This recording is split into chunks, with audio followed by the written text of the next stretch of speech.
Jangan nggak kelihatan. Oke, terima kasih Ibu dan Bapak sekalian. Sudah ini ya, sudah nampak, sudah saya rekam. Dan kemudian mudah-mudahan sudah terlihat ya.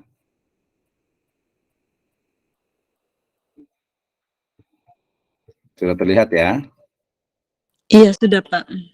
Sudah, Oke, Pak baik. Dokter. Ya, kita ini review lagi sejenak. Assalamualaikum warahmatullahi wabarakatuh, Pak Dokter, teman-teman. Waalaikumsalam. Oh, agak lewat ininya ya. Ya, baik. Boleh sebentar biar nanti gampang dipotongnya di rekamannya. Baik, terima kasih. Bismillahirrahmanirrahim. Assalamualaikum warahmatullahi wabarakatuh. Waalaikumsalam warahmatullahi wabarakatuh. Alhamdulillahirabbil alamin. Wassalatu wassalamu ala asrafil anbiya'i wal mursalin nabiyana wa nabiyyana Muhammadin sallallahu alaihi wasallam wa ala alihi wa ashabihi wa man tabi'ahum bi ihsanin ila yaumiddin wa ba'd. Qala Allah Ta'ala fi kitabihil karim, a'udzu billahi minasyaitonir rajim. Bismillahirrahmanirrahim. Wa idh qala Ibrahimu li abihi azara atattahidu asnaman alihah inni araka wa qaumaka fi dhalalim mubin. Wa kadzalika nuri Ibrahima malakutas samawati wal ard waliyakuna minal muqinin. Falamma janna 'alaiha al-lailu ra'a kawkaban qala hadha rabbi. Falamma afala qala la uhibbul afilin. Falamma ra'al qamara bazighan qala hadha rabbi. Falamma afala qala la illam yahdini rabbi la akunanna minal qaumid dhalin. Falamma ra'a asy-syamsa bazighatan qala hadha rabbi hadha akbar. Falamma afalat qala ya qaumi inni bari'um mimma tusyrikun. Wa qala Rasulullah sallallahu alaihi wasallam fi riwayatin rawahul Bukhari wa Muslim, kullu mauludin yuladu 'alal fitrah. Wa qala aidan ala wa inna fil jasadil mudghah idza salahat salahat jasadu kullu aw salahal jasadu kullu wa idza fasadat fasadal jasadu kullu ala wahyal qalb. Amma ba'd fa inna astaqal hadithi kitabullah wa khairal huda hudan nabiyyu sallallahu alaihi wasallam. Alhamdulillah, syukur kepada Allah Subhanahu wa taala yang telah memberikan kepada kita kenikmatan iman, Islam dan juga ihsan. Kemudian salawat dan salam sama-sama kita panjatkan kepada junjungan alam habibana wa nabiyyana wa sayyidana Muhammadin sallallahu alaihi wasallam, kepada seluruh ahlul baitnya, para sahabatnya serta orang-orang yang senantiasa mengikuti jejak sunnahnya ila yaumil qiyamah. Terima kasih untuk Ibu dan Bapak sekalian, teman-teman semuanya di program studi Magister Pendidikan Agama Islam. Ya, ini adalah pertemuan yang ketiga dalam mata kuliah filsafat umum dan juga ilmu. Ya, ini review ya, yang mungkin pernah mendapatkan slide ini ya, kurang lebihnya kita akan mendiskusikan terkait dengan bagaimana sebenarnya ilmu pengetahuan atau lebih tepatnya teori ilmu pengetahuan ya di dalam Islam. Ya, ini masuk ke dalam epistemologi Islam. Nah, saya awali dengan firman Allah Subhanahu wa taala dalam surat Al-An'am ayat ke-74 dan 78.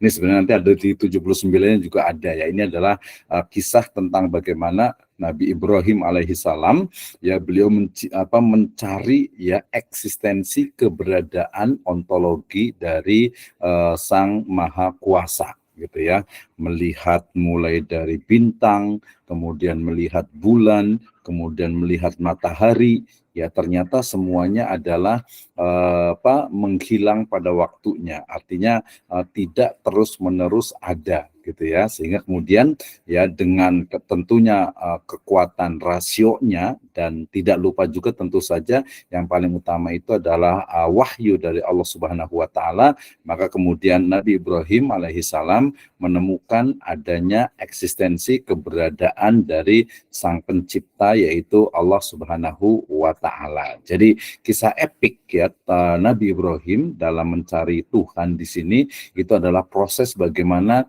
untuk mencari sebuah puncak kebenaran. Dalam hal ini puncak kebenaran adalah mencari betul-betul eksistensi keberadaan dari adanya Sang Pencipta Allah Subhanahu wa Ta'ala. Ya, ini tentu saja ayatnya mungkin pendek gitu ya, tetapi dalam faktanya apabila kita kaji lebih mendalam, tentu saja dia akan melalui proses yang cukup panjang. Tidak mungkin ya hanya dalam satu hari satu malam kemudian menemukan Allah Subhanahu wa Ta'ala gitu ya, merasakan kehadiran kemudian juga keberadaan dari sang pencipta gitu ya.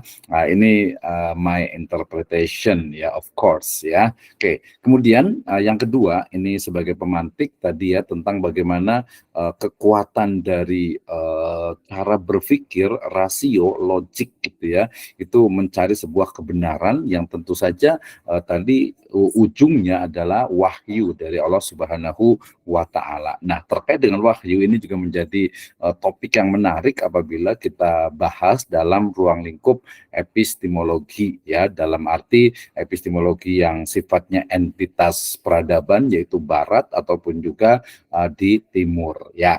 Kemudian kita juga diingatkan dengan firman Allah Subhanahu wa Ta'ala dan juga lisan Nabi SAW ya, hadis dari Nabi SAW ya, riwayat Bukhari dan Muslim, kullu mauludin yuladu alal fitrah ya, setiap manusia yang lahir itu atau setiap manusia yang dilahirkan atau setiap anak yang dilahirkan itu alal fitrah. Ma hiyal fitrah fi hadhihi riwayah ya, tentu saja banyak sekali interpretasinya ya, mulai dari al-fitrah itu adalah hanif, al-fitrah itu adalah Islam, atau mungkin ya tanpa dosa ya, berlaku lurus dan seterusnya ya. Ini menjadi juga satu hal yang juga bisa kita kembangkan menjadi sebuah teori bahwa kullu mauludin yuladu alal fitrah fa abuwahu yuhawidanihi au yunasironihi au yumajisanihi. Itu riwayat berikutnya atau lanjutan dari riwayatnya. Nah, ini juga kita bisa bahas sama-sama ya. Kemudian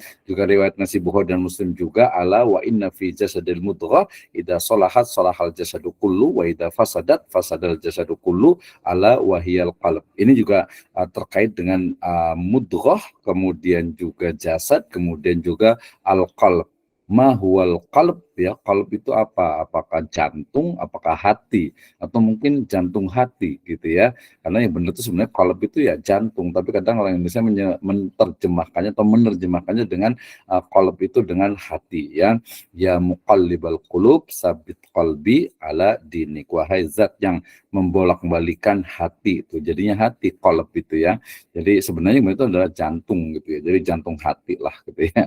Boleh juga seperti itu. Artinya ya qalb ya dalam bahasa Arab tentu saja. Nah, konteks ini sebenarnya juga bicara tentang qalb ya. Qalb itu atau qalbun ya. Qalbun itu sebenarnya seperti apa ya? Kaitannya dengan akal, kemudian juga kaitannya mungkin dengan qalb ya, di Indonesia berarti antara antara akal dengan hati. Nah, seperti apa sebenarnya kontribusi dari masing-masingnya? Atau mungkin kita susah membedakan antara akal dengan hati ya. Mungkin orang nyebutnya sekarang itu dengan hati nurani gitu ya. Oke ya. Nah, itu juga menjadi sebuah satu awal bagi kita untuk berdiskusi tentang bagaimana sebenarnya filsafat ilmu atau teori tentang ilmu pengetahuan di dalam Islam. Nah, fi hadhil lailah at-thayyibah insyaallah taala sana bahas ya ta'allaq bi awalan yakni ta'rif minal falsafah, wa tsani tarikhul falsafah, wa tsalis khasa'is al falsafah, wa haqiqatul falsafatu yakni falsafatul ilm fil Islam. And then we will study about the epistemology, ontology, axiology, and the first one or the last one is methodology. Ini akan kita bahas sama-sama. Saya yakin ini semuanya sudah paham tentang makna dari philo dengan sophia ya, artinya adalah cinta kebijaksanaan. Nah, kebijaksanaan itu yang seperti apa? Apakah harus bijaksana tanpa bijaksini, atau bijaksini dulu baru bijaksana gitu ya? Nah, cinta kebijaksanaan ya, nanti salah satu dari sinonimnya dalam Islamic civilization itu adalah al-hikmah. Wah, ini menjadi istilah yang sangat menarik kalau menurut saya. Saya sendiri sebenarnya lebih cenderung menggunakan istilah al-hikmah daripada filsafat sebenarnya, karena al-hikmah itu dia ya bahasa Arab, kemudian juga memiliki akar dan juga argumentasi yang kuat. Wa may yu'tal hikmata faqad utiya khairan katsira, ya. Siapa saja yang diberikan hikmah oleh Allah Subhanahu wa taala, maka dia akan mendapatkan kebaikan yang banyak, ya. Nah, itu al-hikmah, ya. Oke, tapi nggak apa-apa juga karena kita juga akademisi, kita harus juga belajar bagaimana cinta kebijaksanaan ini dari filosofi atau philia dengan pilihan yang artinya cinta, dan sophia atau sepia juga terkadang gitu ya, Sophia juga yang menjadi kebijaksanaan. Artinya cinta kebijaksanaan, suka dengan sesuatu yang sifatnya itu membawa kepada bijaksana. Nah, tadi saya katakan ya, bijaksana itu tidak cukup, perlu bijaksini juga. Jadi bijaksini dan bijaksana juga. Nah, berarti ya ilmu pengetahuan ya secara terminologi berarti ilmu pengetahuan yang merupakan proses perenungan atau pemikiran ya untuk mencari hakikat kebenaran segala sesuatu. Ya, jadi seperti kemarin saya katakan bahwa orang yang berfilsafat itu dia sebenarnya berpikir tentang puncak dari sebuah kebenaran, ya. Misalnya tadi al-haqqu mir rabbika fala takunanna minal mumtarin, ya. Sebuah kebenaran itu adalah datang dari Allah Subhanahu wa taala. Tetapi untuk membuktikan itu ya perlu adanya tadi tadabbur, ya, kemudian juga mungkin juga tafakur gitu ya terhadap kalam ya, qauliyahnya dan juga kauniyah. Kama qala Allahu azza wa jalla, ya, inna fi khalqis samawati wal ard wa ikhtilafil laili wan nahari la ayatin li ulil albab alladzina yadhkuruna Allaha qiyaman wa qu'udan wa 'ala junubihim wa yatafakkaruna fi khalqis samawati wal ard rabbana ma khalaqta hadza batila. Nah, ketika seseorang itu bisa menyebut, bisa mengatakan rabbana ma khalaqta hadza batila, tentu saja dia melalui proses yang panjang. Ya, jadi tidak asal istilahnya itu jelas ya tadi dari awal ayat itu jelas, jadi bukan hanya amantu billah sumastaqim gitu ya, tetapi dia melalui proses ya yang mengoptimalkan proses untuk mengoptimalkan potensi dia dari sisi rasio, logika, hati ya, untuk mencari kebenaran dari Allah Subhanahu wa taala. Konteks ayat ini tentu saja adalah tentang kauniyah, yaitu penciptaan malam dan siang ya, dan fenomena dari semesta itu. Rabbana ma khalaqta hadza batila. Nah, berarti ya kalau orang itu yang sebelum berfilsafat itu berarti adalah apa?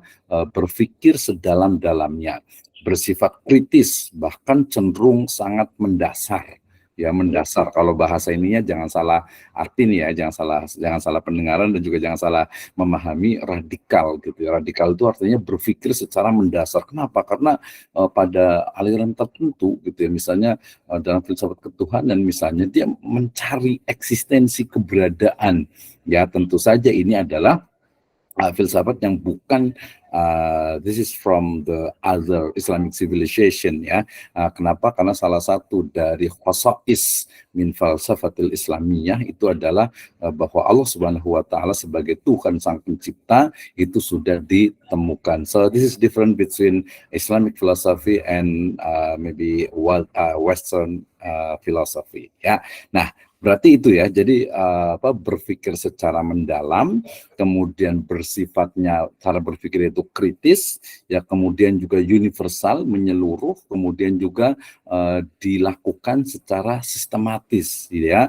Nah, secara sistematis, ya. Jadi itu kalau yang general filosofi, ya. Sedangkan kalau yang ilmunya berarti terkait dengan tadi teori ilmu pengetahuan. Nah, jadi kalau Cicero mengatakan bahwasanya the mother of all the art. Jadi the philosophy is the mother of all the art. Jadi induk dari segala segala sesuatu atau segala seni ya. Kadang ilmu itu juga disebut dengan seni, misalnya manajemen ya, itu juga disebut dengan seni ya, bagaimana seni mengelola atau mengolah ya dari misalnya manusia atau mungkin juga organisasi dan lain sebagainya. Jadi the mother of all the art. Jadi induk dari semua seni gitu ya, atau dari sisi ilmu pengetahuan ya. Jadi kadang ya filsafat seni kadang juga dipahami sebagai arts vitae, artinya seni kehidupan, karena memang seperti itu ya. Artinya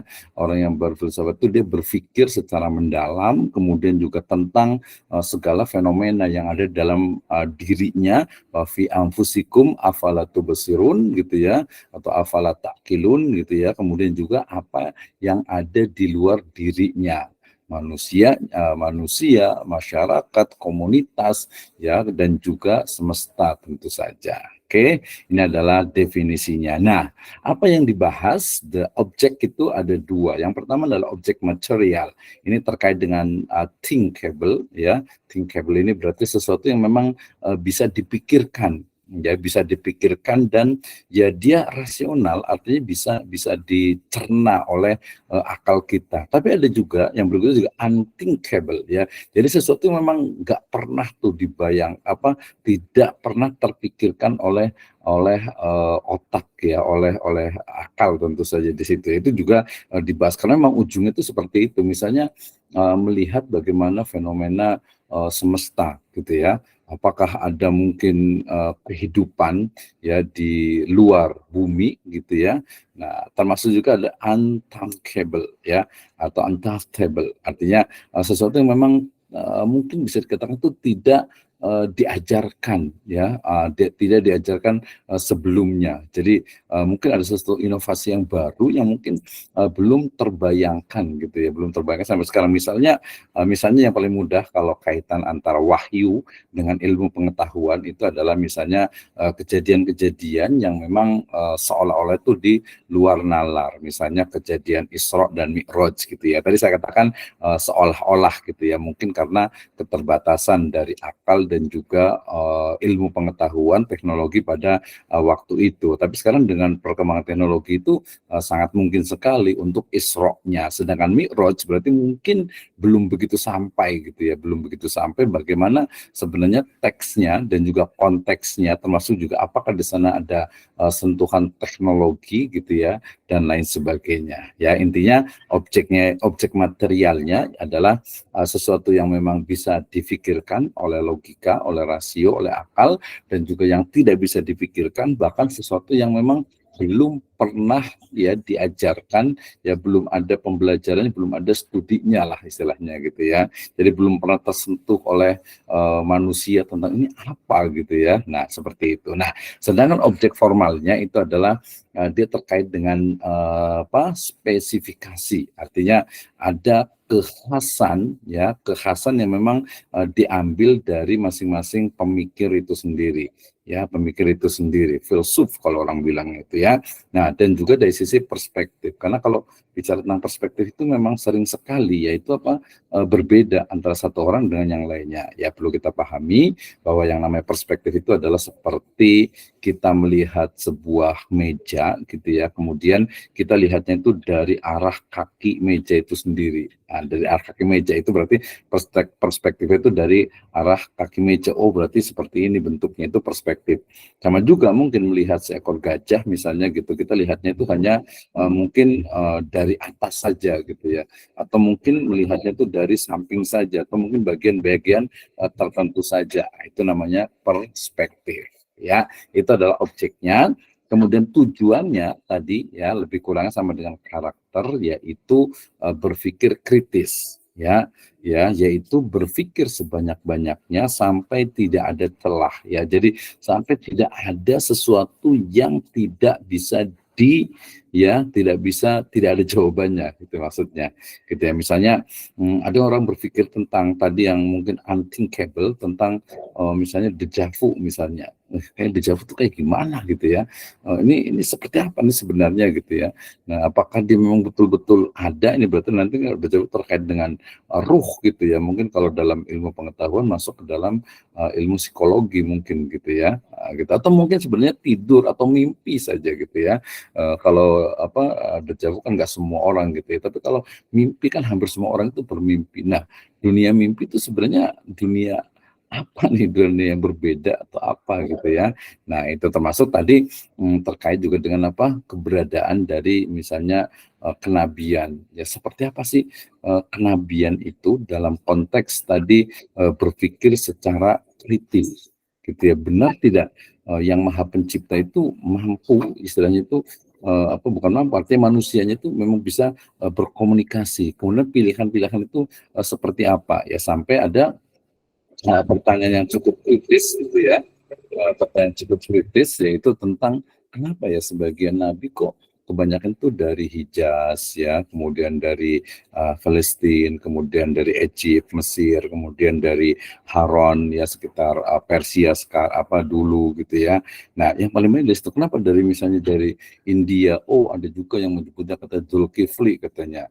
Itu mirip-mirip tapi ini sebuah teori ya tentang misalnya Siddhartha Gautama misalnya gitu. Atau mungkin dari Cina misalnya ada Confucius gitu. Oh, dianggap sebagai nabi tapi apa ya referensinya itu ya belum ditemukan secara qot'i sehingga itu ada sebuah teori. Oh, ada juga sampai mengatakan di Nusantara ini juga ada gitu. Banyak teori itu tentang hal itu sampai ada semacam berita yang belum tentu kebenarannya itu boleh kita perlu cek lagi tentang katanya Nabi Nuh itu apa kapalnya itu dibuatnya itu di Indonesia gitu ya. Karena pada waktu itu kayu yang ada yang tumbuh kayu jati atau yang sejenisnya itu hanya ada di wilayah Nusantara gitu ya. Nah itu kan itu ilmu pengetahuan juga perlu dicari kebenarannya ya, perlu cari kebenarannya. Oke. Nah kemudian juga berpikir objektif ya, berpikir sesuai dengan kenyataan yang ada. Ini yang sering sekali gitu ya pemikir-pemikir itu yang terkadang itu memang sangat terbawa ya oleh cara berpikir dari mulai masyarakatnya, kemudian lingkungannya, kemudian komunitasnya, kemudian guru-gurunya dan seterusnya gitu ya sehingga ya di Yunani sendiri juga sama gitu ya.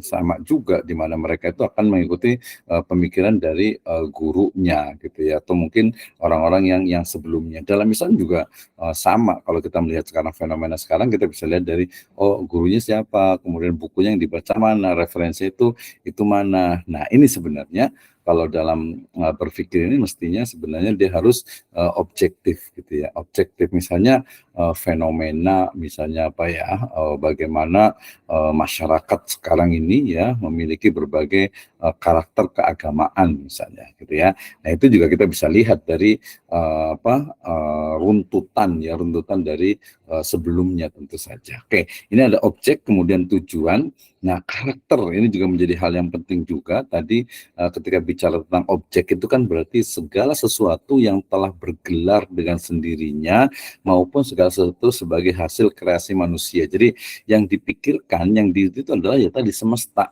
gitu ya, semesta gitu ya. Jadi kan dulu itu orang berpikir ya. Jadi kenapa kalau ada bukunya Pak Muhammad Hatta tentang alam berpikir Yunani itu dia berpikir tentang bagaimana Yunani itu ya sebelum munculnya cara berpikir yang rasional ini mereka sangat kental sekali ya dengan istilahnya itu legenda-legenda, mitos ya, kemudian kepercayaan kepada dewa-dewa dan lain sebagainya, dan itu jelas sekali gitu ya. Sampai hari ini pun masih sangat banyak sekali menjadi sebuah cerita legenda tentang matahari misalnya yang adalah menurut mereka, menurut mitos Yunani itu adalah matahari itu adalah bola api yang kemudian ditarik oleh dewa, kemudian juga ada dewa yang paling tinggi misalnya Zeus misalnya gitu, kemudian nanti ada Olimpik misalnya gitu yang sekarang menjadi Olimpik jadinya ya, Olimpia yang menjadi kemudian Olimpiade ya, kemudian juga ada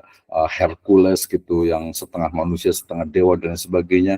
Jadi dari situ kemudian berpikir ya akhirnya sebenarnya runtuh tapi sampai sekarang masih banyak bahkan menjadi bahan-bahan untuk cerita anak, kemudian juga untuk film dan lain sebagainya gitu ya.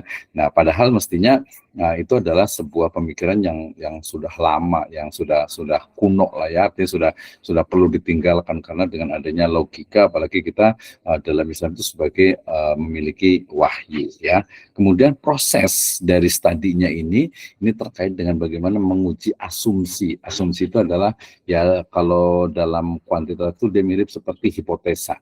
Jadi perkiraan awal lah gitu ya, perkiraan awal misalnya kemarin kalau kita ceritakan kenapa air laut itu misalnya apa ya warnanya biru gitu ya, kenapa air laut itu biru? Oh ternyata pancaran atau pantulan dari misalnya langit gitu. Kemudian kita tanya apakah langit itu biru? Ya kelihatannya biru, tapi ketika kita terus ke arah langit, misalnya kita terbang menuju ke langit, ternyata warna biru itu hilang. Ya tadi yang di laut pun ketika kita ke tengah laut kemudian kita ambil airnya, ternyata airnya juga bening ya, bukan biru. Nah di situ berarti dalam konteks filsafat ilmu itu adalah apa? Kebenaran yang sifatnya itu adalah berdasarkan panca indera. Nah, ya, jadi kita menemukan nih kalau panca indera itu selalunya adalah rasional, kemudian juga nanti dalam konteks paradigmanya itu adalah apa? Kuantitatif. Ya, nah jadi mulai dari asumsi, ya perkiraannya, ya jawaban sementaranya, gitu ya, kemudian juga tentang ketakjuban, ya, jadi sesuatu yang ini bumi itu, ya kalau menurut teori flat earth, gitu ya, itu kan bumi itu datar, gitu ya. Beberapa ayat juga menyebutkan seperti itu.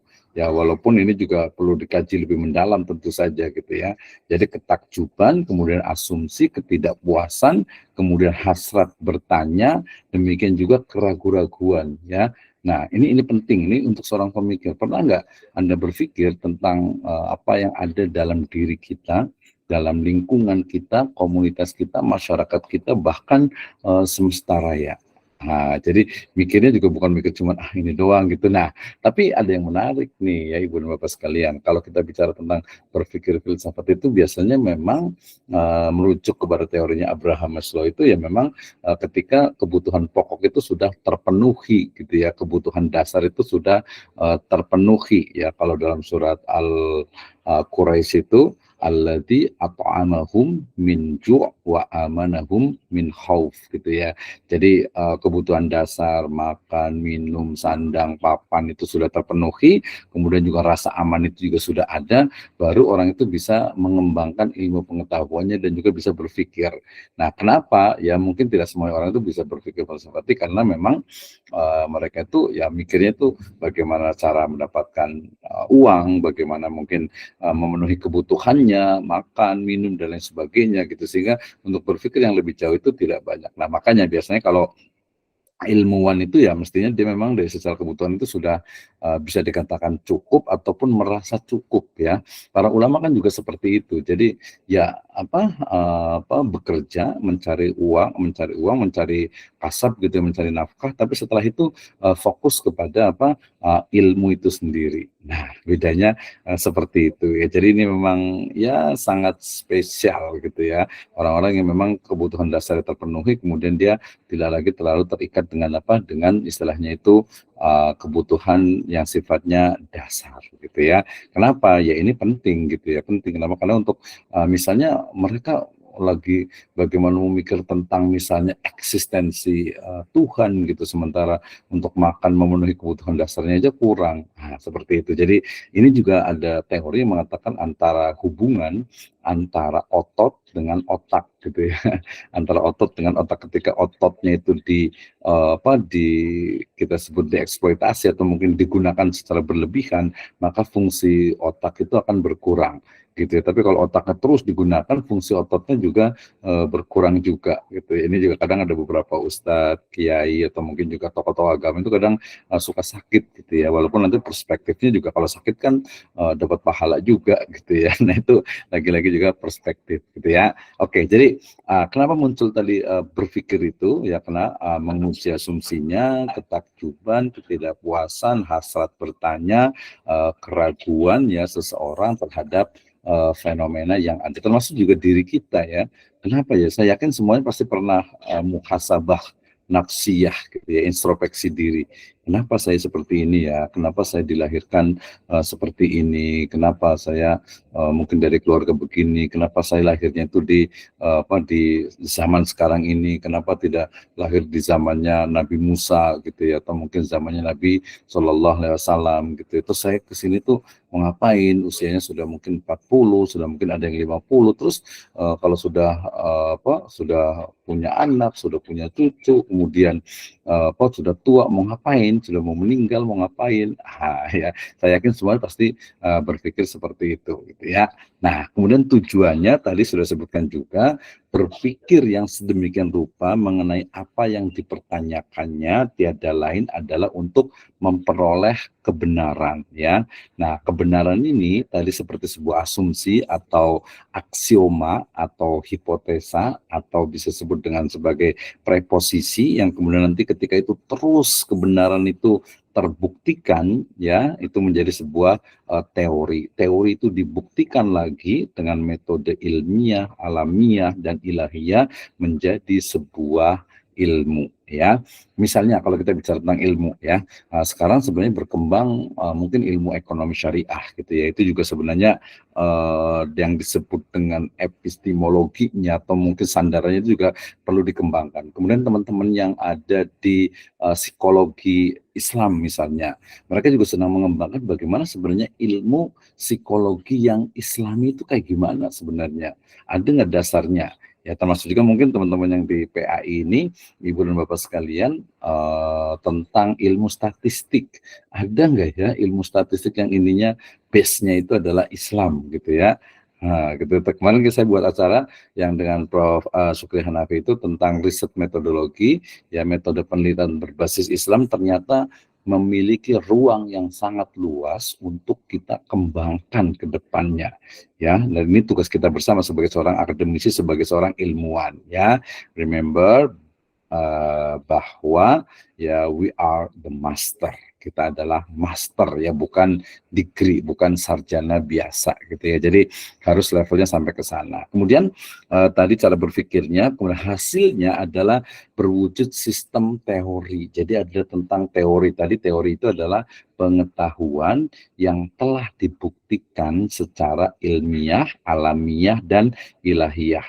Ilmiah adalah paradigma positivisme dengan kuantitatif panca indera, kemudian alamiah adalah post-positivisme atau kualitatif ya dengan kebenaran alamiah, kemudian juga dengan model-model kualitatif tentu saja. Sedangkan ilahiyah adalah kebenaran yang didasarkan kepada wahyu, interpretasi yang kuat terkait dengan teks wahyu. Nah, orang menyebutnya dengan revivalis gitu atau tekstual gitu ya. Walaupun tadi tekstualnya juga tentu saja di sana bukan berarti tekstual sekali, tapi dia juga adalah kontekstual juga. Gitu ya. Jadi tadi ketika orang itu berfilsafat itu dia itu kan menemukan ya, atau bisa juga memperoleh atau bisa juga menciptakan ya, kalau menciptakan Tuhan gitu ya. Jadi menghasilkan lah ya, menghasilkan sistem teori, sistem pikiran, sistem konsep yang bersifat normatif, ya kadang juga preskriptif dan juga individualistik unik.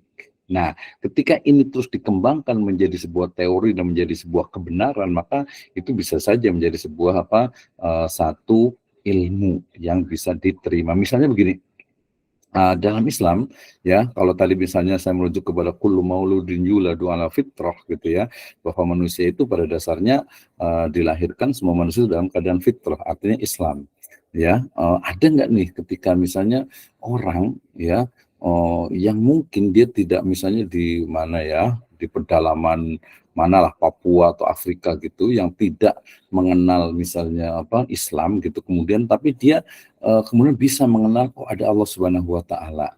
Ya, nah di situ sebenarnya kita menemukan ini fungsi dari kenabian gitu ya. Ketika ternyata dia mengetahui adanya pencipta ya Allah Subhanahu wa taala, kita sebut dalam ilmu akidah itu adalah rububiyah, tetapi kemudian dia nggak tahu tuh bagaimana cara menyembah Allah Subhanahu wa taala. Ini kejadiannya sama dengan kejadian pada masa-masa sebelum diutusnya Nabi Shallallahu alaihi wasallam, atau yang disebut dengan Asrul Fatrah atau masa-masa kevakuman wahyu, ya, di mana pada masa itu beberapa tokoh dari kalangan Quraisy itu mereka bersandar ke tembok di Ka'bah, kemudian mengatakan ketika melihat orang-orang Quraisy itu, mereka mengatakan bahwa bukan begini cara beribadah kepada Allah Subhanahu wa taala, gitu ya. Bukan begini, bukan mohon maaf misalnya tawaf dalam keadaan tidak memakai pakaian, gitu kan, orang Quraisy itu kemudian menyembah berhala, patung-patung yang terbuat dari logam, dari batu, dari tanah, bahkan dari tepung, gitu ya. Mereka sembah, bukan seperti ini menyembah Allah Subhanahu wa taala, gitu ya. Nah, tapi saya juga nggak tahu bagaimana menyembah Allah Subhanahu wa taala. Nah, disitulah kemudian nanti urgensi dari filsafat kenabian, di mana nabi itu menjadi sebuah keniscayaan dan wahyu yang menghubungkan antara kalam ilahi kemudian dengan manusia, itu menjadi sebuah keniscayaan, gitu. Jadi tidak bisa ditolak, gitu, nggak bisa kemudian manusia itu langsung, ya, direct dalam artian itu mendapatkan langsung berbicara dengan Allah Subhanahu wa taala, kecuali illa marrahima rabbi, atau kecuali yang diizinkan oleh Allah Subhanahu wa taala, seperti Al-Kalim Nabi Musa alaihi salam, dan juga Nabi Muhammad sallallahu alaihi wasallam. Itu jelas sekali, ya. Kemudian penyajiannya nih, kita kalang sedikit, ya. Penyajiannya itu adalah terkait dengan tematik, sistematis dalam bentuk naratif dan juga profetik. Ya, jadi dia dalam bentuk apa? Tesis, kemudian sintesis, kemudian bisa juga antitesis. Biasa antitesis dulu, ya. Jadi tesis, kemudian antitesis, kemudian sintesis, gitu ya. Nah, misalnya begini, ya, walaupun sudah baku sebenarnya. Apakah matahari yang mengelilingi bumi atau bumi yang mengelilingi matahari, gitu ya? Ya, itu kan satu masalah besar sebenarnya. Sampai sekarang sebenarnya juga mungkin karena tadi orang sibuk dengan mencari nafkah, gitu. Jadi yang begitu ya hanya ilmuwan-ilmuwan tertentu saja yang mungkin mereka sudah terpenuhi kebutuhannya, gitu ya.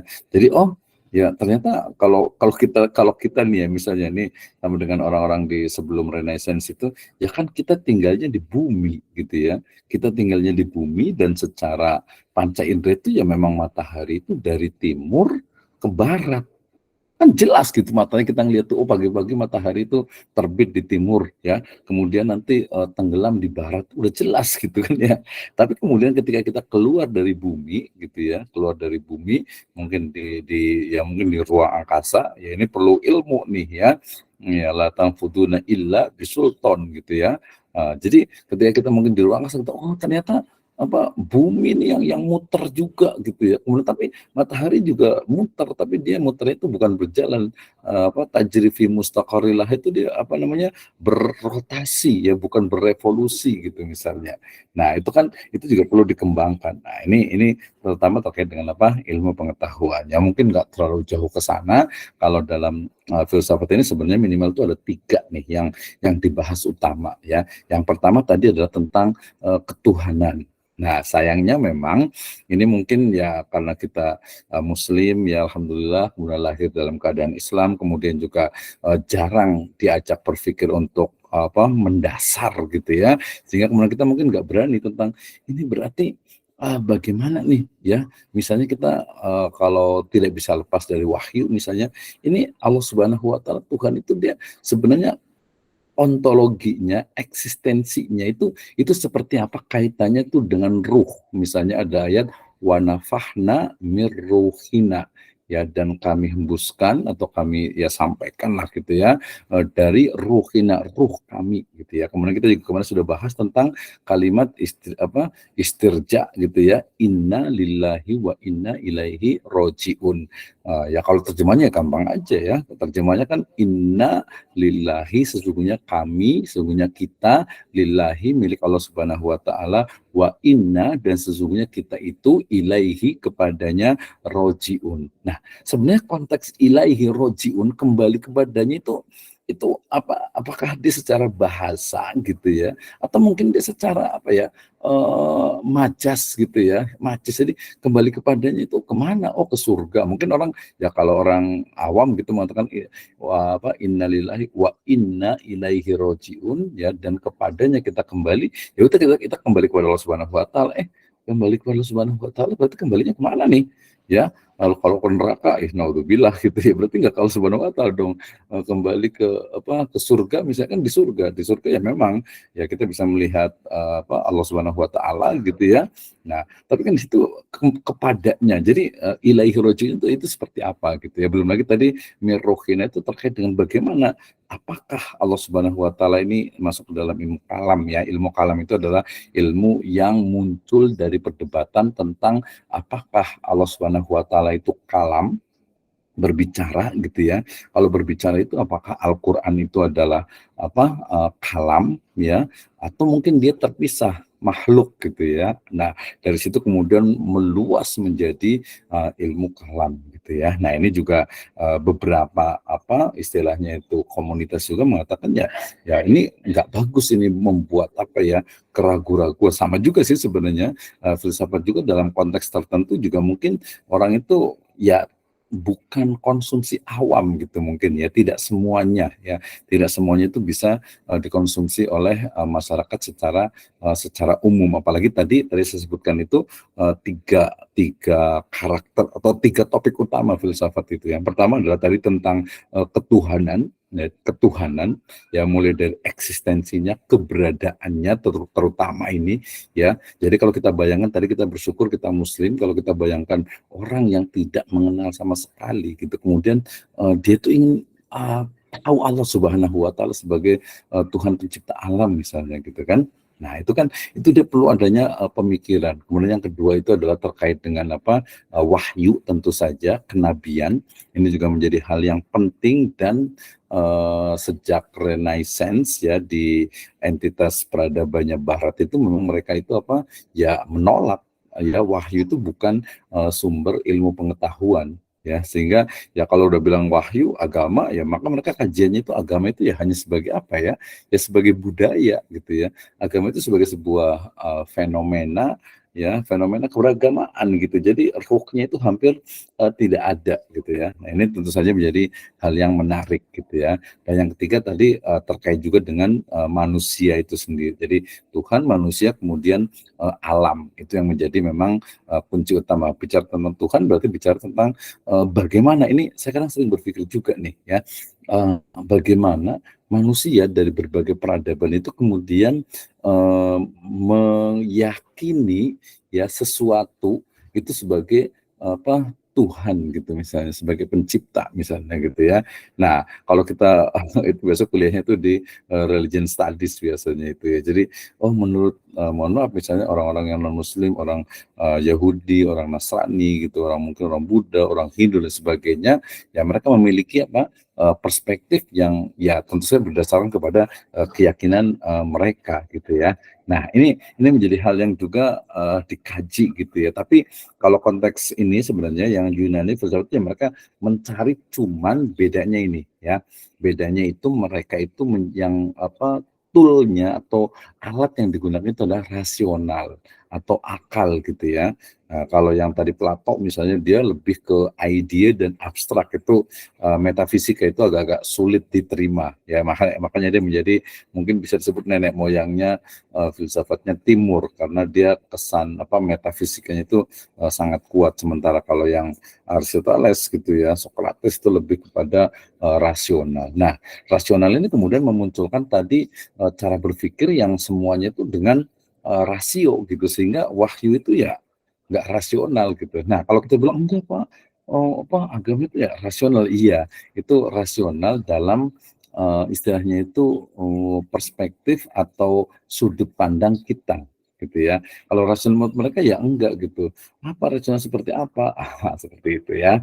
Nah, ini menjadi sebuah itu. Jadi tadi intinya adalah bahwa dalam filsafat Barat ya, Barat sebagai entitas peradaban tadi itu bukan Barat Timur, Barat itu bukan menunjukkan istilahnya itu lokasi tempat gitu ya.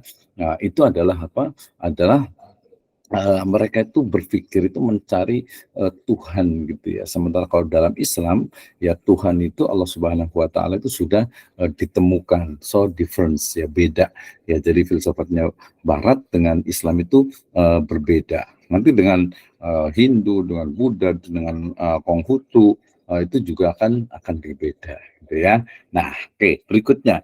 Nah, sifat kebenarannya karena tadi dia berpikir menggunakan rasional. Nah, di sini sebenarnya apa ya? Kalau disiplin ilmu filsafat murni, ya Islam itu ya bukan filsafat murni menurut mereka karena rasional plus wahyu.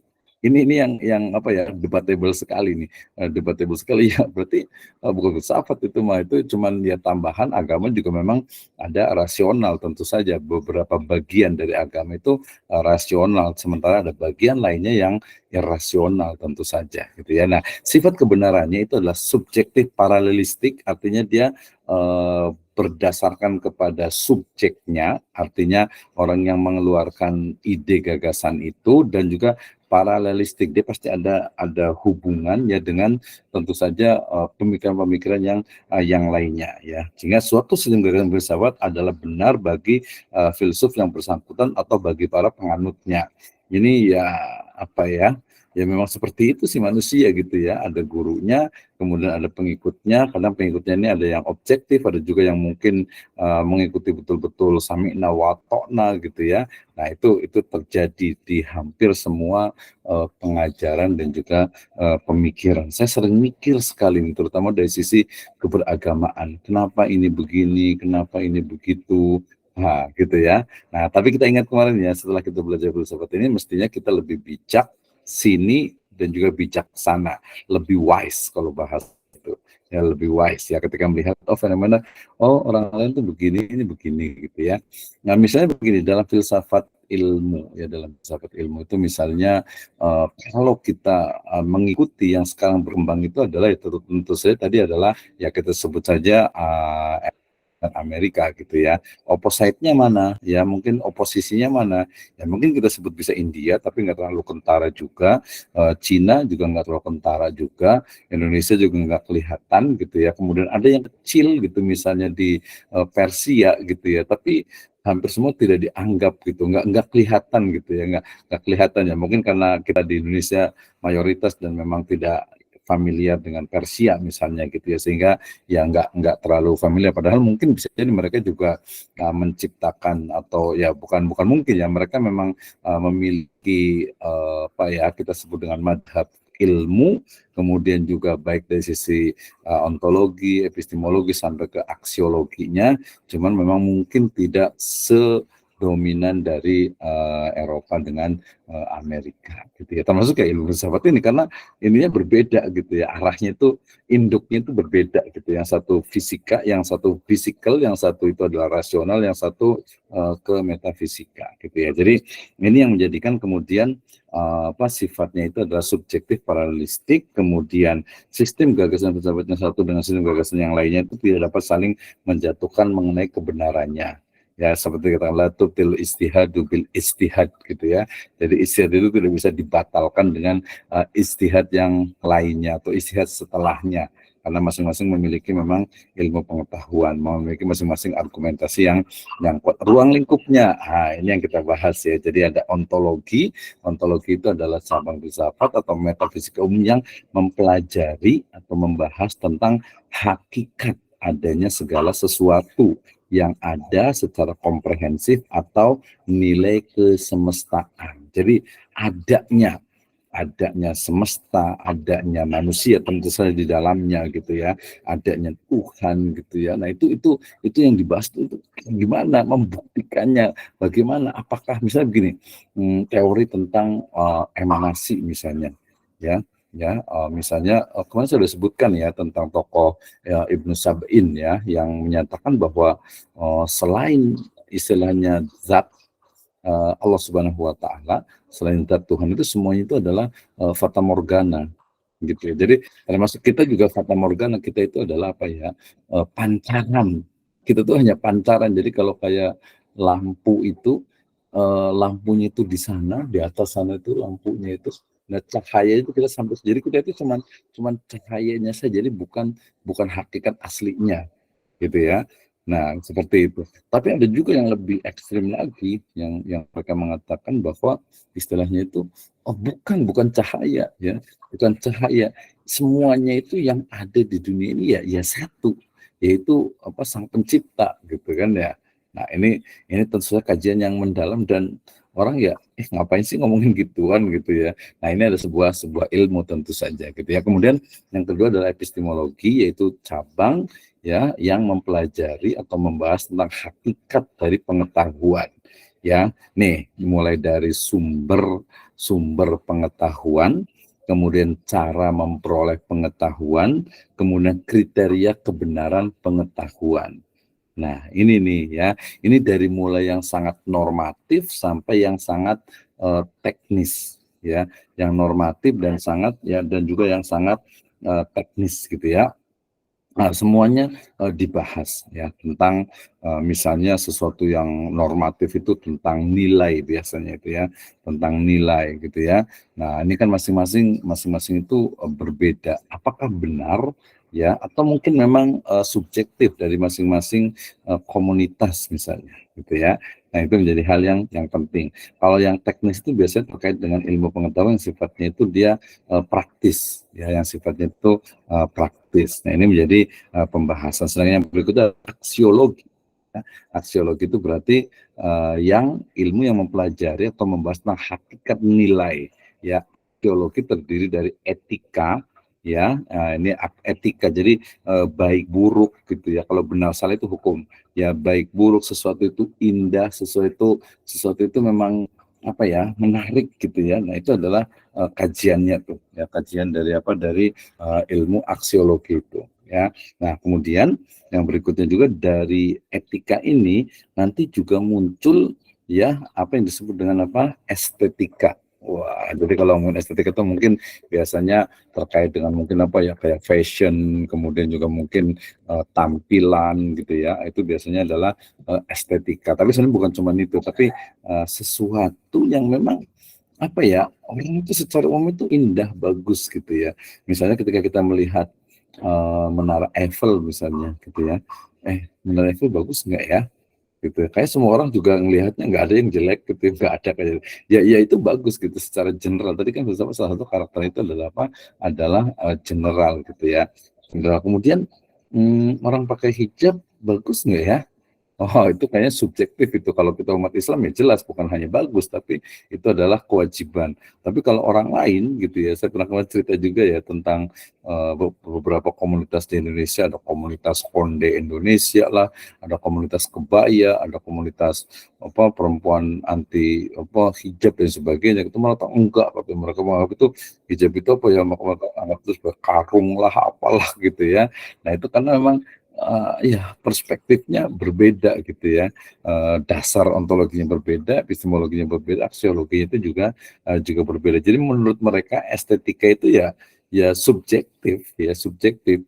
Dulu mungkin pernah lihat ya, ada dibandingkan antara yang satu, seorang perempuan itu pakai kebaya, pakai konde gitu ya, kemudian setelah lagi itu pakai hijab tertutup rapat gitu ya, pakai nikop juga, cuman matanya doang kelihatan gitu ya. Nah, itu dua gambar itu disandingkan, kemudian di bawahnya tulisannya itu indah yang mana gitu ya, indah yang mana di antara dua gambar ini. Nah, gitu ya. Ini sih sebenarnya niatnya memang apa, mencela gitu ya, nggak suka dengan Islam lah istilahnya gitu ya. Karena bukan seperti itu sebenarnya. Kan dalam Islam itu ya dia pakai hijab juga masih bisa indah gitu ya, nggak mesti ya pakai niqab pun kan juga kan yang mau saja gitu, artinya nggak bukan sebuah kewajiban juga gitu kan ya. Jadi nggak bisa tuh membandingkan antara yang pakai niqab, yang pakai cadar dengan yang pakai kebaya gitu. Itu tidak adil kalau perspektif kita gitu ya, perspektif kita sebagai Muslim, dan kita juga harus yakin inna dina indallahil Islam. Oke, ontologi, epistemologi, aksiologi. Nah, Ini kayaknya next ya, kita akan belajar tentang perennialisme ya, perennialisme. Ini kaitannya itu adalah tentang realisme atau kebenaran yang tampak dan dapat dilihat, dasarnya itu.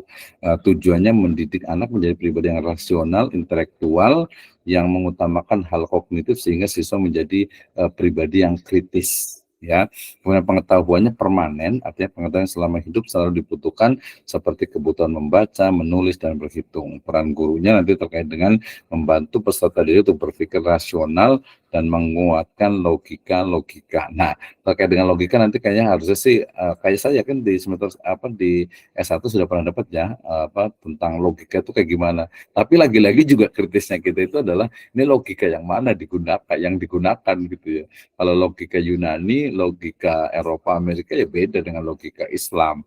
Logika dengan logika Indonesia juga akan berbeda gitu ya. Sebagai contoh yang mudah saja, ketika orang itu bersedekah mengeluarkan uang, ya kalau logikanya Eropa dan Amerika itu ya dianggap walaupun mereka mengenal giving misalnya, ya the power of giving misalnya, tapi mereka ya itu mengurangi harta, tapi dalam Islam tidak gitu ya.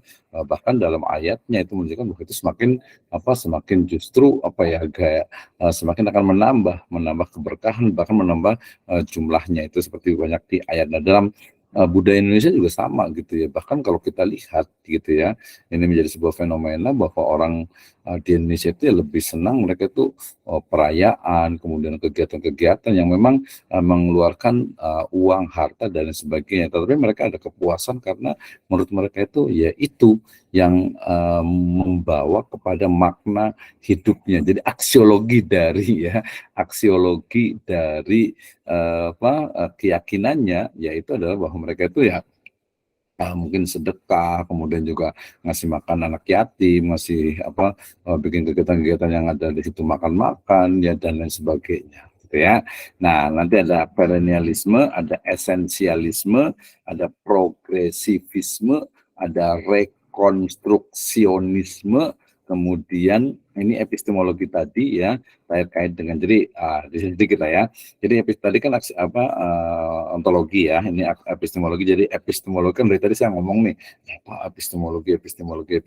Jadi epistemologi itu adalah dari kata-kata epistemologi atau epistem yang artinya knowledge atau pengetahuan, epistem dan logos. Jadi epistemologi, epistem ilmu, logos ilmu tentang ilmu. Tapi lebih tepatnya adalah teori tentang ilmu pengetahuan. Bagaimana ilmu pengetahuan, sebenarnya yang penting ilmu ya, bukan pengetahuan ya, ilmu. Bagaimana ilmu sains ya. Jadi dibahas itu asal mula dari ilmu, kemudian sumber dari ilmu, kemudian ruang lingkup dari ilmu, kemudian nilai validitas, artinya jadi standar kebenaran dari ilmu, kemudian juga kebenaran dari pengetahuan itu sendiri. Ya, jadi hakikat, justifikasi, dan juga rasionalitas dari keyakinan. Ya. Nah, ini biasanya terkait dengan pengetahuan ya, jadi kebenaran, keyakinan, justifikasi. Ya, jadi dia berangkatnya itu dari masalah skeptisisme ya, keraguan, ketidakyakinan sehingga nanti memunculkan itu. Sumbernya tentu saya di sini adalah sumber dan ruang lingkup pengetahuan dan justifikasi atas kriteria bagi pengetahuan dan justifikasi. Artinya pembenaran lah, oh ini benar, oh ini salah gitu ya. Oh dalam Islam itu ya istilahnya itu membantu fakir miskin itu benar, bagus gitu ya. Menolong bahkan orang yang jahat kepada kita, yaitu juga sebuah kebaikan gitu ya. Membangun tempat ibadah itu juga sebuah kebaikan, bahkan mungkin ya berjihad itu juga adalah kebaikan. Jadi artinya apa yang membuat kebenaran itu terjustifikasi, dapat dijustifikasi, apa artinya apabila mengatakan bahwa seseorang itu mengetahui sesuatu. Jadi kalau orang tahu itu seperti apa gitu ya. Bagaimana kita tahu bahwa kita itu tahu ya. Andai dia tahu ya, atau biar semua orang tahu gitu ya. Nah, bagaimana kita tahu bahwa kita itu tahu. Nah, ini ontologi tadi ada ontos ya, ada logos. Artinya logos itu tadi ilmu, berarti ilmu tentang keberadaan. Ya, jadi cabang atau ilmu cabang metafisika khusus mempelajari sifat dan hubungan makhluk. ya, teori tentang sifat makhluk atau jenis hal yang memiliki keberadaan. Ya, maka di situ ada monisme, dualisme, materialisme, idealisme, dan agnostisisme. Jadi semua yang isme-isme, maka kita ada dinamisme, animisme, gitu ya. Jadi kayak gimana sih sebenarnya itu dibahas. Aksiologi dari action, ya, action artinya nilai, dan logos ya artinya teori atau ilmu. Ilmu tentang teori atau teori tentang nilai. Jadi ini tentang untuk apa pengetahuan ilmu digunakan, ya bagaimana kaitan cara penggunaannya dan kaidah-kaidah moralnya, kemudian bagaimana penentuan objek yang ditelaah berdasarkan pilihan moral, kemudian bagaimana metode ilmiah yang digunakan dengan norma-norma profesional. Ini masuk ke dalam filsafat etika. Ya, nanti tadi saya sebutkan aksiologi itu ada etika, ya. Jadi etika adalah cabang dari filsafat aksiologi yang membahas tentang masalah-masalah moral. Ya, jadi lebih fokus kepada perilaku, norma, adat istiadat, kebiasaan yang berlaku pada komunitas tertentu. Ya, misalnya kalau orang itu istilahnya ke orang tua itu cium tangan gitu ya, merunduk dan sebagainya, itu adalah bagian dari etika yang ada di tempat tersebut. Nah, biasanya etika itu kebaikan tingkah laku yang penuh dengan tanggung jawab terhadap diri sendiri, masyarakat, dan juga terhadap Tuhan ya sebagai Sang Pencipta. Jadi itu etika ibadah. Kalau dalam kajian seperti itu ya etika gitu, bagaimana upaya ya tingkah laku menyembah atau mendekatkan diri kepada Allah Subhanahu wa Ta'ala. Sedangkan estetika itu terkait dengan bidang studi manusia, mempersoalan tentang nilai keindahan. Jadi beda ya, jelas ya, estetika itu kan keindahan ya. Jadi keindahan yang artinya itu segala sesuatu yang terdapat unsur-unsur yang tertata secara tertib dan harmonis dalam satu kesatuan hubungan yang menyeluruh. Ya, artinya suatu objek itu indah bukan semata bersifat selaras, berpola baik, melainkan harus juga mempunyai kepribadian. Jadi estetika tadi ya, estetika kalau dalam itu the great proportion ya, proporsi agung, artinya estetika puncak yaitu manusia itu sendiri. Nah, this is for me ya, from me, thank you very much. Terima kasih atas pembahasannya. Udah jam 9 lebih, masih ada waktu sekitar 20 menit. Kita bisa diskusi bersama terkait dengan filsafat ilmu, terutama dari sisi ontologi, epistemologi, dan juga aksiologinya. Dan yang paling penting adalah aktualisasinya. Kalau udah tahu begini, kita ngapain dong? Gitu ya. Nah, sebenarnya kita bisa ini juga kita bisa simpulkan juga. Oke, sambil ada yang mau bertanya, berdiskusi, membahas, boleh juga. Tapi saya mau menyimpulkan bahwa aktualisasi atau setelah kita memahami tentang filsafat ilmu, tentang filsafat umum, berarti menstimulus kita untuk berpikir ulang gitu ya. Sebenarnya berpikir ulang itu bukan berarti mikir lagi nih, ini bener nggak nih, bukan seperti itu, tapi untuk menguatkan keimanan kita, keyakinan kita, kemudian juga kepercayaan kita agar semakin kuat.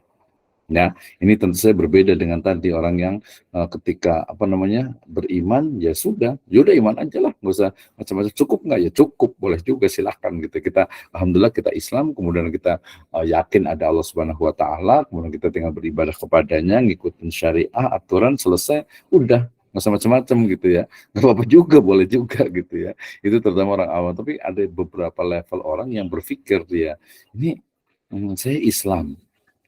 Kenapa ya saya Islam gitu ya? Nah, jadi jangan saya kan Islam karena tadi karena orang tua saya Islam, karena nenek moyang saya Islam. Jangan seperti itu mestinya gitu ya. Wala taqfu ma laisa laka bihi ilmun, inna sam'a wal basar wal fuad kullu ulaika kana anhu mas'ula. Jadi jangan jangan udah saya Islam, ya udah Islam begini aja gitu, udah Islam udah gitu. Terus Allah Subhanahu Wa Ta'ala dari sisi rububiyah, rububiyahnya iyalah Allah Sang Pencipta, cukup kan, udah yakin aja gitu ya. Nah, ya boleh juga sih kalau mau level seperti itu, ya nggak apa-apa juga gitu. Tapi kita diberikan karunia la'allakum ta'qilun, la'allakum tatafakkarun, itu harus dioptimalkan juga. Ulul albab, ulul absar, ulul aidi, ya ulin nuha gitu, itu salah satu dari anugerah Allah Subhanahu Wa Ta'ala. Dan memang tidak semua manusia bisa berpikir ke sana gitu ya.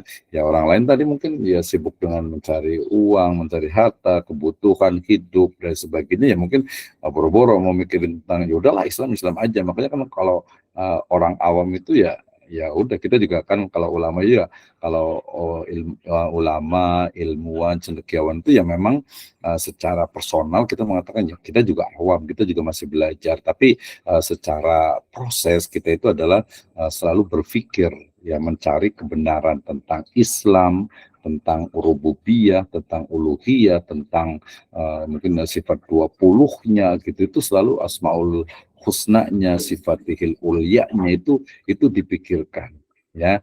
Tetapi dipikirkannya ini ya dia dengan mendalam. Ya mungkin nggak sampai sih ya ke level filosof gitu, nggak sampai gitu, karena kita tetap selalu berada dalam bingkai syariat, tapi minimal memahami, mengetahui cara berpikir mereka, gitu kan ya.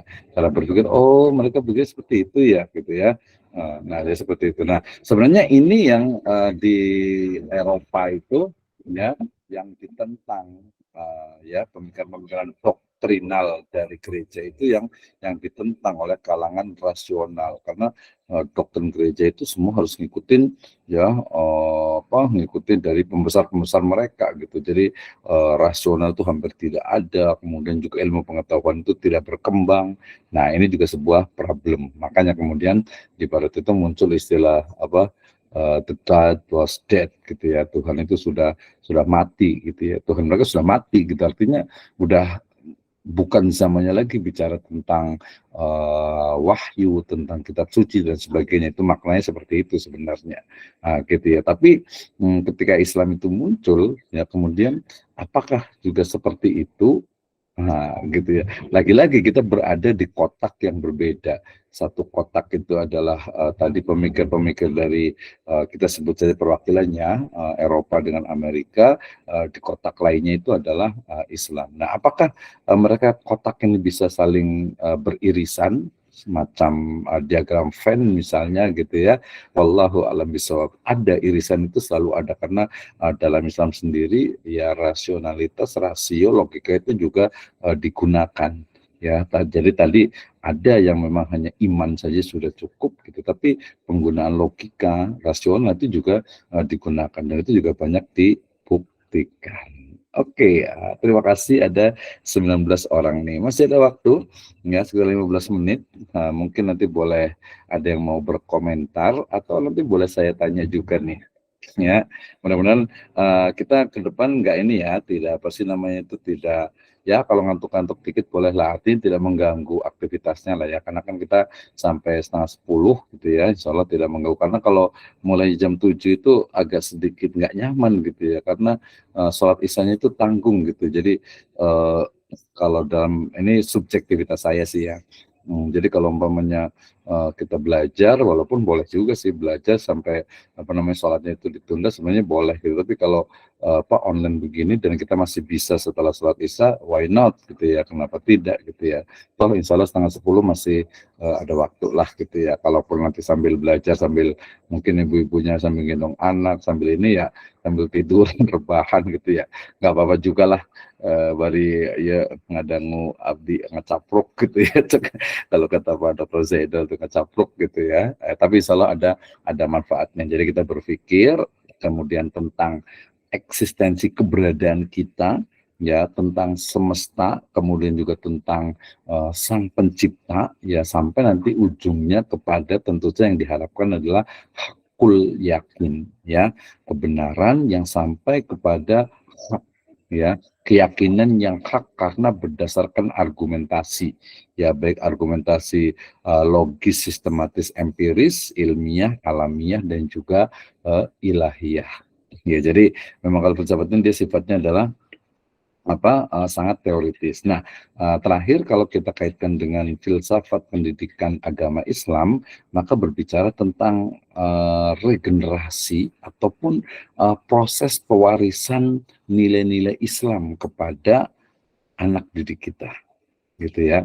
kenapa harus diajarkan, ya apa materi yang diajarkan, ya metodologi yang diajarkan itu seperti apa, ya kemudian juga bagaimana agar peserta didik itu juga mendapatkan pengetahuan dan juga mereka juga mampu berpikir secara kritis, ya berpikir secara mendasar, sehingga juga mereka akan sama-sama mendapatkan sebuah kebenaran yang bukan hanya diperoleh melalui doktrin, tetapi juga dari cara berpikir atau mereka sendiri yang memikirkannya, sehingga muncul ada yang di situ kesadaran.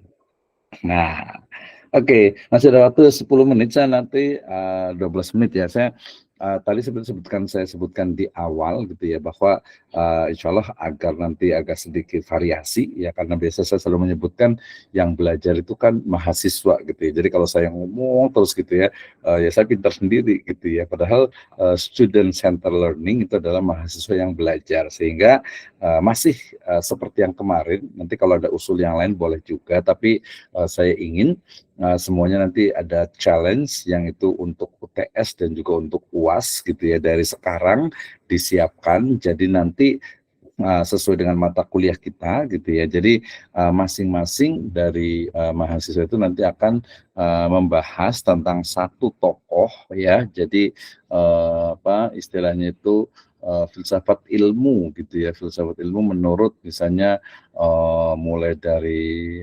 Al-Kindi, Al-Khwarizmi, kemudian Al-Farabi, ya kemudian juga mungkin Al-Ghazali juga, Ibnu Taimiyah, kemudian juga Ibnu Qayyim, kemudian tokoh-tokoh sampai ke Indonesia, mungkin ada Hamka gitu ya, mungkin juga ada Muhammad Hatta, kemudian juga profesor-profesor yang ada di Indonesia sekarang ini juga bisa menjadi kajian gitu ya. Nantinya kita akan jadikan satu menjadi panorama filsafat ilmu ya, dari Jazirah Arab sampai ke Asia Tengah dan juga Nusantara.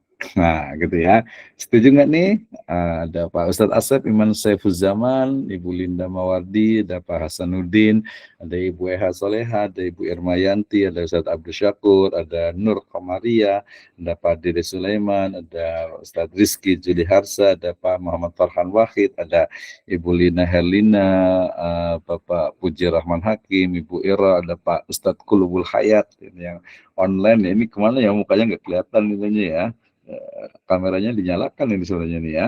Ada Pak Arif Awaludin, ada Ustaz Dede Firdaus, ada Ustaz Alvin Kudratullah, ada Ustaz Baihaqi Ghazali, dan Ustaz Muhammad Mahfud. Mudah-mudahan on nih. Silakan. Pak Dokter, masih nyupir ini. Ada waktu nih. Silakan Ustaz Puji Rahman Hakim.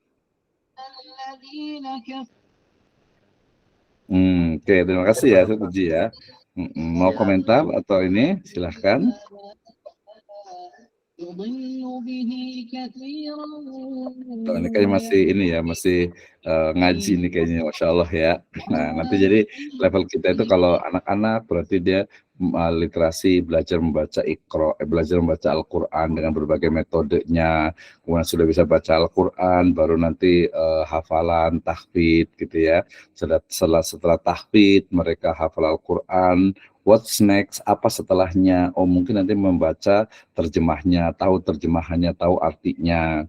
Udah selesai tahu artinya, tahu terjemahannya, nanti baru membaca mungkin tafsirnya, baik tafsir yang klasik ataupun yang kontemporer. Ya, kontemporer mungkin termasuk juga ada kaitan dengan tafsir bil ilmi, sains gitu ya, atau mungkin suka metafisika mungkin ada tafsir bil isyarah misalnya gitu ya. Nah, kemudian dari situ dikembangkan juga tadi pendekatan rasional juga, pendekatan juga ilahiyah juga, sehingga nanti dia akan sampai kepada sebuah puncak kebenaran, puncak keyakinan. Saya rasa ulama-ulama Islam pada masa lalu memang urutannya itu seperti itu ya, sehingga kalau sekarang kemudian merebak tadi misalnya rumah Quran, hafid Al-Quran itu sangat luar biasa gitu ya. Tapi yang penting berikutnya itu adalah apa setelah itu gitu ya. Setelah mereka sudah hafal Al-Quran, apalagi nih yang dilakukan untuk mengembangkan, untuk mewariskan peradaban Islam ya, baik secara akidah, secara ibadah ataupun secara muamalah. Secara spesifik yaitu mengajarkan, mewariskan peradaban Islam ya untuk kehidupan mereka di masa yang akan datang yang berbeda tentu saja dengan kehidupan kita saat ini. Ya, alhamdulillah nih, ini kan sebagian besar adalah generasi 70, 80, 90 gitu ya. Tapi udah generasi 2000 itu berbeda. Bagaimana pengajarannya? Nah, ini saya yakin perlu adanya inovasi-inovasi dalam kurikulum, dalam pembelajaran gitu ya. Terutama terkait dengan anak-anak yang generasi mungkin Z, generasi Alpha sampai ke generasi Beta mungkin gitu ya. Nah, itu seperti apa tugas kita bersama? Salah satunya adalah memang memahami dari basic filosofi dari pendidikan agama Islam itu sendiri. Nanti ada unsur-unsur ya nilai-nilai filosofi dari pendidikan agama Islam yang juga kita bisa gali dari penggalian itu, dari pendiskusi itu kita kembangkan dan nanti muncul akan di situ adanya inovasi. Gitu ya. Baik. Silakan ada yang mau berkomentar terkait dengan tadi materi kita. Yang kedua terkait juga dengan challenge yang akan kita lakukan. Silakan Ustaz Abdul Syakur nih, biasanya beliau terakhir nih closing remark nih. Silakan Ustaz Abdul Syakur komentarnya dan juga mungkin masukan-masukannya. Terima kasih Pak dosen. Assalamualaikum warahmatullahi wabarakatuh. Ya, saya mungkin cuma silakan sedikit komentar aja terkait dengan penggunaan beberapa istilah yang terkadang agak rancu dalam penggunaan kita sehari-hari gitu ya. Misalnya kata ilmu yang kita pakai itu kan sumbernya dari bahasa Arab gitu ya.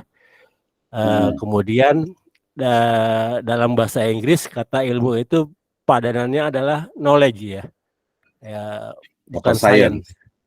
Bukan science itu bagian dari knowledge gitu ya dalam bahasa Inggris itu gitu. Nah kemudian kita menggunakan kata ilmu itu dalam pengertian science. Jadi jadi kadang agak rancu juga penggunaan dalam sehari-hari. Kemudian kata kolb ya, kata kolb itu kan dalam bahasa Inggrisnya itu heart itu terjemahkannya itu ya. Sementara heart dalam bahasa Indonesia itu jantung. Kemudian tetapi kita terjemahkan dengan hati yang itu sementara dalam bahasa Inggris itu kan liver hati itu ya, hati itu. Liver ya. Iya, jadi kata hati dalam bahasa Indonesia itu sebenarnya bukan terjemahan dari liver ya, tapi terjemahan dari heart gitu ya. Nah, terkadang ini kadang kita karena memang sudah terbiasa berpikir dalam logika bahasa Indonesia gitu. Yang kita maksudkan itu adalah knowledge, tapi karena kita gunakan istilahnya ilmu dalam pengertian sains itu, nah itu kadang-kadang agak ini juga. Ya mungkin dengan judul filsafat ilmu, kata ilmu yang di sini dipakai oleh Pak dosen mungkin maksudnya adalah ilmu dalam bahasa Arab gitu, yang mencakup knowledge dan sains gitu ya. Mungkin itu juga gitu. Ya mungkin itu cuma tambahan aja Pak dosen, mohon maaf. Tapi ada menarik nih Pak Sakur, justru saya juga pengen tahu juga nih, kan yang belajar dosen belajar juga nih.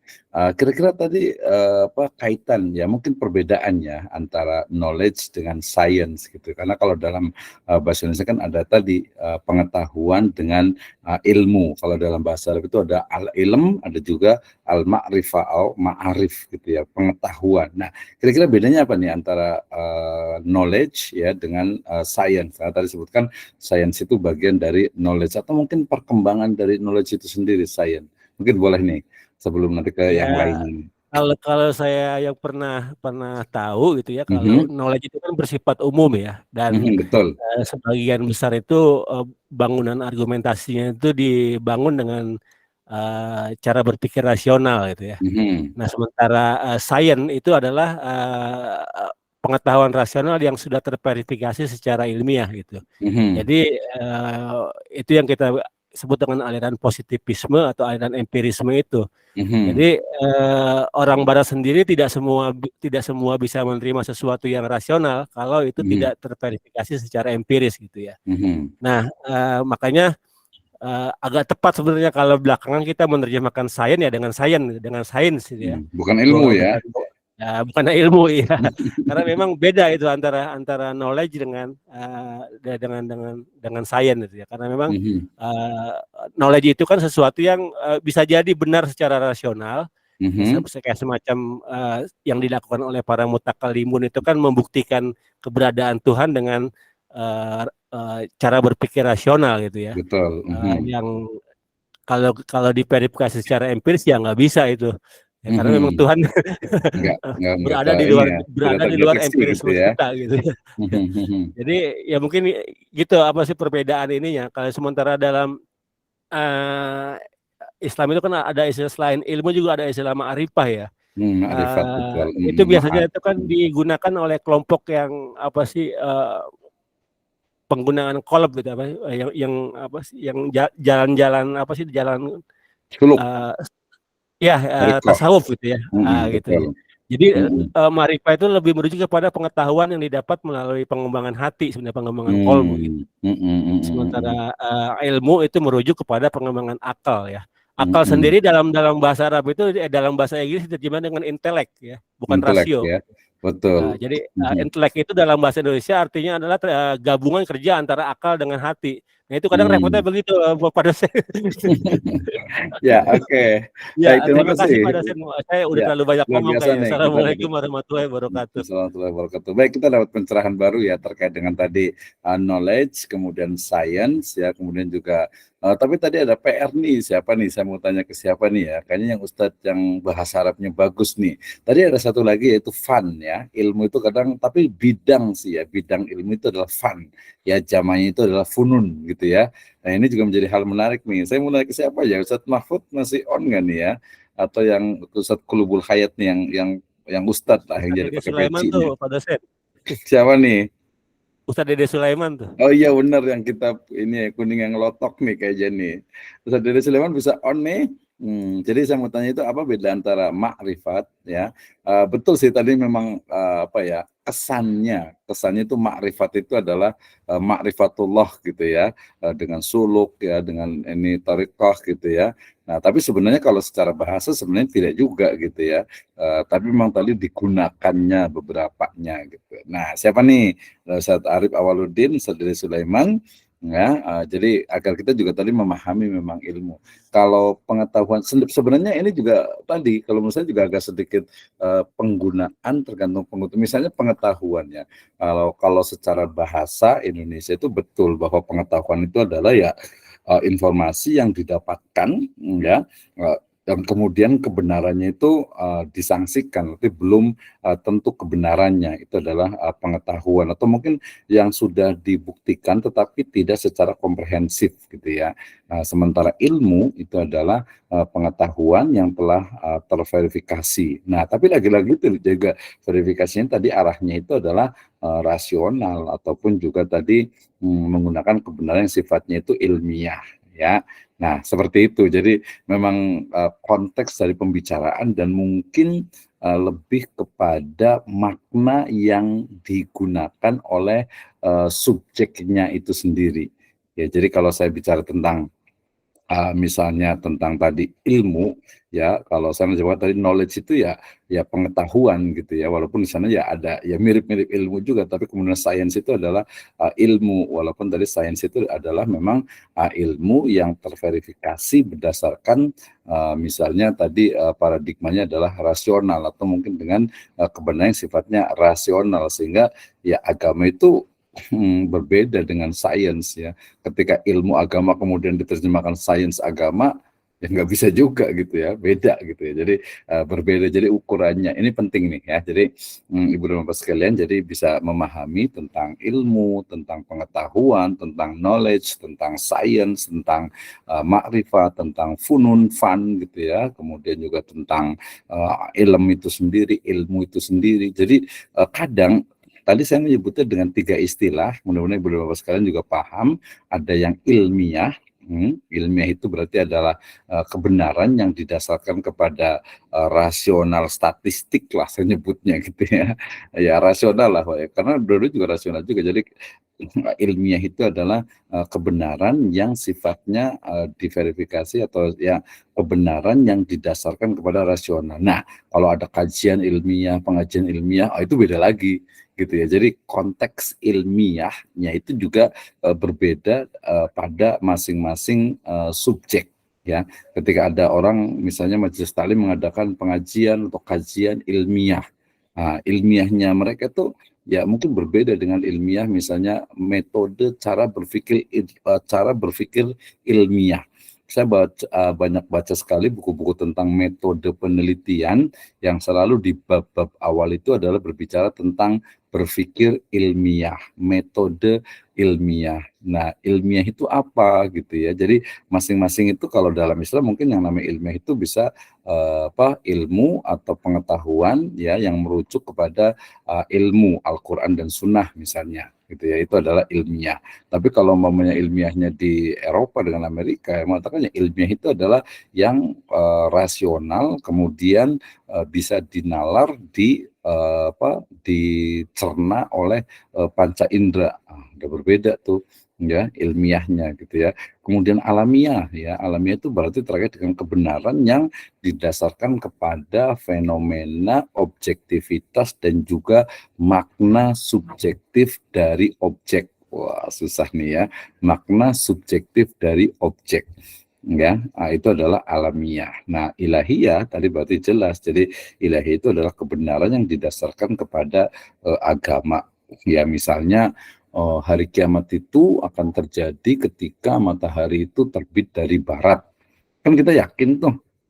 Ya, tapi secara sains pengetahuan yang rasional mungkin nggak benar tidak ya kalau kita ada baca-baca beberapa berita ya tulisan dan sebagainya ya mungkin yang kita baca itu mereka membenarkan gitu, tapi mungkin yang tidak membenarkan biasa memang tidak dikutip gitu ya, tidak dikutip. Wah, ini juga problematik juga gitu ya. Kemudian juga misalnya tentang semesta, sampai kemarin itu ada temuan walaupun ini juga perlu dicek lagi gitu ya tentang teori tentang trompet raksasa katanya gitu ya. Jadi alam raya ini mirip seperti trompet gitu ya.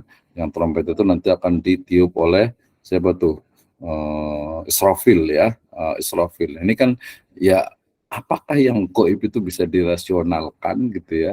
Kebenaran ilahiyah itu bisa dibuktikan secara rasional. Wallahu a'lam bishawab. Sebagian mungkin bisa, sebagian mungkin belum tentu bisa. Seperti kisah tentang seseorang yang meninggal kemudian dikubur. Ketika penguburan selesai ternyata tanahnya itu sengketa, kemudian yang punya tanah itu minta agar dibongkar kembali. Ketika dibongkar ternyata mayatnya itu penuh dengan darah seperti disiksa gitu ya.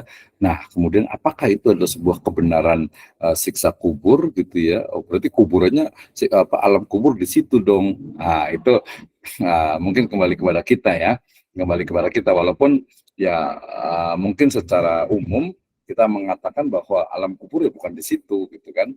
Alam kubur itu bukan di kuburan gitu kan. Jadi ketika ada case seperti itu ya itu sebenarnya ya salah satu bukti saja bahwa Allah ingin menunjukkan bahwa memang ada siksa kubur gitu ya. Tapi alam kubur sendiri secara teks wahyu ya bukan di situ, bukan di kuburan. Nah, gitu menarik ya. Seperti kemarin kita juga bicara tentang konteks keadilan kan.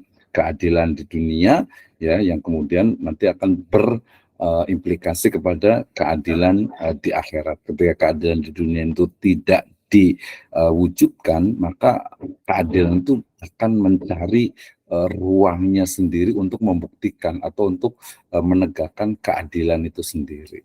Nah, seperti itu ya. Baik, sudah 36 nih lewat 6. Jazakumullah khairan. Terima kasih Pak Abdul Syakur. Yang lain juga kita tunggu untuk diskusinya. Yang pasti nanti saya akan buat di Google Classroom untuk challenge-nya, yaitu berupa masing-masing menuliskan tentang tokoh ya, silahkan. Kemudian nanti pemikirannya terutama terkait dengan mata kuliah kita ini, sehingga nantinya akan menjadi sebuah book chapter ya, nanti tentang panorama filsafat ilmu atau panorama tentang bagaimana pemikiran-pemikiran tokoh itu ya, atau bisa tokoh atau bisa juga objek tertentu menjadi hal yang menarik tentu saja ya. Dengan konsepnya mungkin kita ya kayak makalah dulu aja lah ya, makalah dalam bentuk kayak book chapter saja 5 sampai 10 halaman. Nanti itu untuk UTS, kemudian ada perbaikan lagi untuk UAS-nya ya. Mudah-mudahan ini bisa terwujud dan menjadi amal baik kita, minimal ya pernah membuat, nanti akan presentasi dalam artian itu menunjukkan tulisannya dan juga pembahasannya, baru nanti kita akan perbaiki. Jadi dari sekarang ya, boleh di grup WA, boleh di Google Classroom, nanti saya akan tuliskan nama-namanya, tentu saja adalah ulama-ulama Islam, tokoh-tokoh Islam yang memiliki pemikiran-pemikiran brilian mendasar terkait dengan manusia, tentang alam semesta dan juga hakikat dari Allah Subhanahu wa taala. Naam, hadza minni, jazakumullahu khairan ala ihtimamikum wa nahtatim bidu'ai kafartul majlis walhamdulillah. Alhamdulillahirabbil alamin. Subhanakallahumma wa bihamdika asyhadu an la ilaha illa anta astaghfiruka wa atubu ilaik. Wallahu muwaffiq ila aqwamit thoriq. Wassalamualaikum warahmatullahi wabarakatuh. Waalaikumsalam warahmatullahi wabarakatuh. Terima kasih. Oke, terima kasih Ustaz Puji Rahman. Assalamualaikum teman-teman. Nanti absen